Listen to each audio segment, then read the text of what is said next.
اگر آپ کو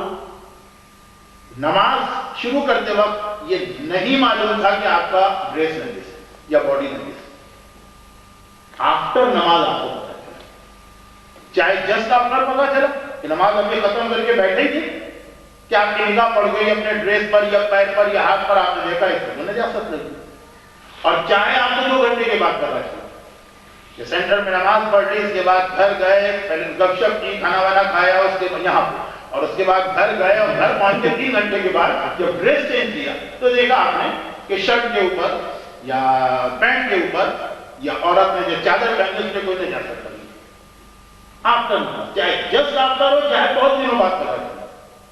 دونوں کیسز میں نمازیں صحیح، یعنی نماز پڑھتے وقت آپ کو نجاست کا علم نہیں تھا، آفٹر نماز پتہ چلا تو وہ نمازیں آپ کی صحیح۔ یاد رکھیے کہ قبلے کے مسئلے میں ایک مسئلہ آ رہا تھا کہ اگر آپ کو آفٹر نماز پتہ چلا کہ قبلہ پر، اس میں ہم نے چیک کیا تھا کہ نماز کا وقت باقی ہے کہ قضا ہو گیا، اس میں نہیں، اگر نماز کا وقت بھی باقی آپ ریپیٹ بھی کر سکتے تب بھی نماز کے بعد جس نجاست کا پتہ چلے نماز، ہاں فردر نماز میں آپ کو احتیاط کرنا، لیکن اگر آپ نماز سے پہلے معلوم تھا کہ آپ کا ڈریس یا باڈی نجس، نماز کے بعد آپ بھول گئے،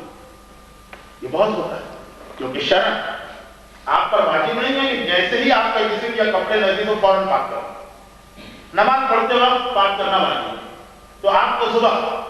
نکلے آپ آفس جانے کے لیے یا یونیورسٹی جانے کے لیے کسی کام سے، ٹرین میں آپ نجس ہو، کپڑا نجس ہو گیا، ہاتھ نجس ہو گیا، کسی نان مسلم سے ہی کسی کتے وتے سے آپ کا ٹکراؤ ہو گیا، نجس ہو گیا، آپ نے سوچا گھر جائیں گے تو نماز پڑھنے سے پہلے پاک کر دیں گے اپنے ہاتھ پیر، 3 گھنٹے بعد 4 گھنٹے بعد 5 گھنٹے بعد گھر کے بھول گیا اور آپ نے نماز پڑھی، نماز پڑھ کے اسی وقت یاد یا قضا ہونے کے بعد رات کو سوئے تو ایک مرتبہ یاد آئے کہ ارے آج تو دوپہر کو کتا گود میں آگے بیٹھ گیا، وہ بارش ہو رہی تھی تو بڑا گیلا بھی تھا، اس وقت یاد آئے سوتے ہو، اب وہ نماز جس نماز میں آپ نجس تھے اور آپ نے وہ نماز پڑھی اس کا وقت چلا بھی گیا، قبلے میں تو یہ تھا نا کہ وقت چلا گیا اور پھر پتا چلا تو نماز ہے، اس میں نہیں چلے گا، کیا اس میں اصول ہے؟ اگر نماز سے پہلے آپ کا نجاست معلوم ہو گئی، نماز کے وقت بھول گئے پھر بعد میں آپ کو یاد آیا آفٹر نماز، تو چاہے وقت باقی ہو چاہے وقت گزر چکا ہو، ہر صورت میں وہ نماز آپ کو ریپیٹ کرنا ہے، صرف آغا سیستانی کے مسئلے میں ذرا سی لینینس، ابھی جو مسئلہ میں نے بتایا یا امام خمینی آغا خامنہ یا آغا کوئی تینوں پر کہ بھول معاف،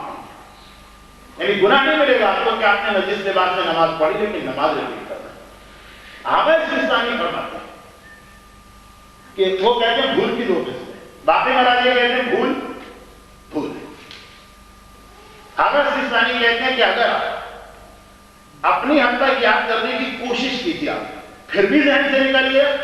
تو بھول معاف ہے، نماز صحیح، اور اگر آپ کو پتہ چلا نجس ہے لیکن آپ نے کوئی کوشش ہی نہیں کی اس کو یاد رکھنے کی، بہت لاپرواہی سے آپ نے اس کو بہت ایزی کیا، تو پھر وہ کہتے ہیں کہ یہ نماز ہے، لیکن کہتے ہیں آپ نے ایزی نہیں لیا، آپ نے یاد کرنے کی کوشش کی تھی اور آپ ذہن میں تھا بار بار پورے ٹرین کے سفر میں، سٹی میں، شاپنگ کے وقت کہ بھائی میں نجس ہوں، گھر جا کے پاک کرنا ہے، پھر ایک وقت ذہن سے نکل گیا، کہتے ہیں ایسے آدمی کو معاف نہیں، اس کی نماز صحیح، اور جس نے بہت ایزی کیا، نجس ہو گیا تو توجہ نہیں نہ دی، دیکھا جائے گا بعد میں، اور وہ بھول گیا اس کو معافی نہیں، لیکن باقی مراجع کہتے ہیں کہ اس میں اس مسئلے کا کوئی تعلق نہیں، بھول گئے گناہ آپ کو نہیں ملے گا لیکن نماز ریپیٹ کرنا ہے، تو 2 مسئلے ہو گئے کہ جو نجاست آپ کو صحیح نہیں تھی، معلوم ہی نہیں تھی کہ میں نجس، وہ معاف، پتہ چل گیا اور بھول گئے وہ معاف نہیں۔ برحمتك يا أرحم الراحمين وصلى الله على محمد وآله